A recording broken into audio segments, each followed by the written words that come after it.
I'd looked for years inside of our own company for new training programs, new organizational development plans, new leadership plans, and this was the only program that I found that had real meaning.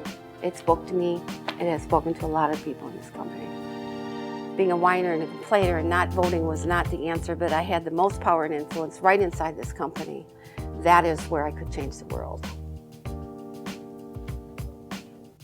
Civic organizing is based on fundamental principles. The first one is human capacity. We believe in people's capacity to be part of decisions, whether they're large-scale decisions or small-scale decisions. Democracy, democratic practices, we use those to involve people. And then active citizenship and civic leadership is another way of being a leader, whether you are a leader in your family, or a leader in your church, or a leader with your friends.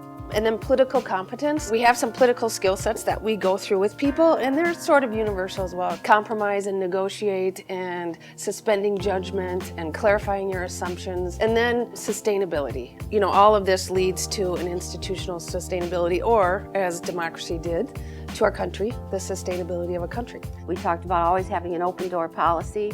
Most of what that meant was we would hear what they have to say, and then we would say, okay, we'll fix it.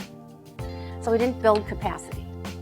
This process is almost like a college course, so many of our employees have gone through it. People are taught about obligation and responsibility. These department heads and people on the floor become teachers and leaders. That's their number one role as a civic leader. Part of their charge is to build human capacity in the staff that they have. So they hold individual meetings and they hold staff meetings inside their departments. It's helped in there's not so many repetitive problems where we tried to solve this for so long. So many of those things just resolve themselves because there's power and influence right at your level. When we're using civic organizing, we're actually trying to change the way policy is made. And in our business, policy really is decision-making or rules that we're putting into place. So our handbook was written by the employees, so that's changed, and it went from 90 pages to 30.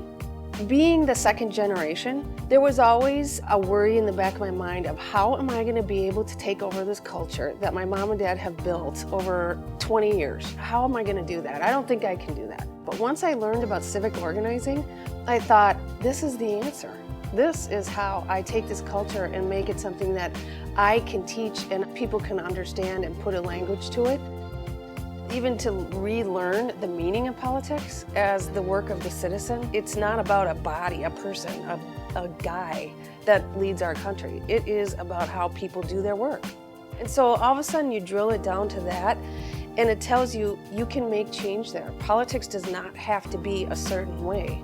It's open to change. It's open to reorganization.